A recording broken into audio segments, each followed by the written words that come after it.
বিশ্বকাপ বাছাই পর্বে লাতিন অঞ্চল থেকে নিশ্চিত হয়েছে ৬ দলের যাত্রা। সেই ৬ দলের মাঝে ৫ দলের কোচই বিশ্ব চ্যাম্পিয়ন আর্জেন্টিনা দলের। এমনকি ৭ থেকে প্লে অফের জন্য এগিয়ে থাকা দলের কোচও আর্জেন্টাইন।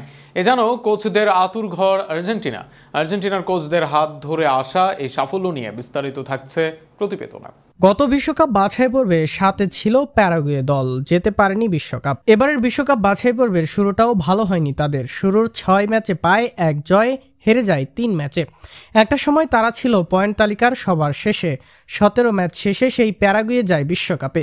শুরুর ৬ ম্যাচে ৩ ম্যাচ হারা প্যারাগুয়ে এরপর হেরেছে মাত্র ১ ম্যাচ, সেটাও ব্রাজিলের কাছে ১ গোলের ব্যবধানে। এর বাইরে ১০ ম্যাচে ৫ ড্র ও ৫ জয় তাদের কাছে পয়েন্ট হারায় ব্রাজিল ও আর্জেন্টিনাও। আর এসব সম্ভব হয়েছে প্যারাগুয়ের আর্জেন্টাইন ৬৩ বছর বয়সী গুয়াস্তাভো আলভারোর কল্যাণে। দায়িত্ব নিয়ে উরুগুয়েকে পুরনো রূপে আবারও ফিরিয়ে এনেছেন আর্জেন্টাইন বিখ্যাত মার্সেলো বিয়েসলো। বিশ্বকাপ বাছাই পর্বের ম্যাচে ব্রাজিল ও আর্জেন্টিনাকে হারিয়ে দেয় তার দল। সব মিলিয়ে ৩ থেকে বিশ্বকাপে যায় উরুগুয়ে। শেষ দিকে কিছুটা ছন্দপতন হলেও শুরুতে বিয়েসলোরা ভয় ধরিয়ে দেন সবাইকে। ৩ পয়েন্ট কাটার পরও তালিকার ৪-এ থেকেছে ইকুয়েডর। বিশ্বকাপ বাছাই পর্বে সবচেয়ে কম ৫ গোল যেমন হজম করেছে তারা, তেমনি সবচেয়ে কম ২ ম্যাচ হেরেছে তারা। যে ২ হার এসেছে ব্রাজিল ও আর্জেন্টিনার সাথে ১ গোলে।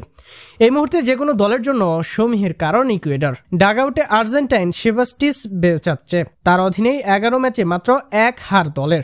৫-এ থাকা কলম্বিয়ার গল্পও কম রোমাঞ্চকর নয়। তারাও ব্রাজিল ও আর্জেন্টিনাকে হারিয়ে দেয় বিশ্বকাপ বাছাই পর্বের ম্যাচে।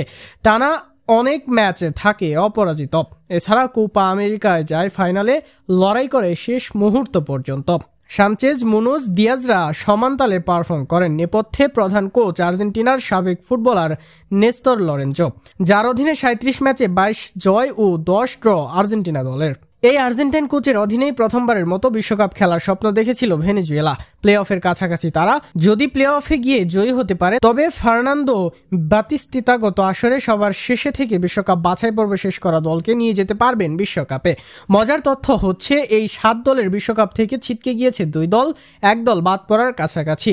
এই ৩ দলের সবগুলোই আছে স্বদেশি কোচ, যাদের ডাগআউটে নেই আর্জেন্টাইন কোচ, অর্থাৎ সাফল্য শুধু আর্জেন্টাইন কোচেই মিলে। সব মিলিয়ে সব জায়গায় জয়গান আর্জেন্টাইন কোচের। চিরপ্রতিদ্বন্দ্বী ব্রাজিল বাদে সবার আস্থায় আর্জেন্টাইন কোচে, আর সেই আস্থার প্রতিদানও দিচ্ছে আর্জেন্টাইন কোচরা।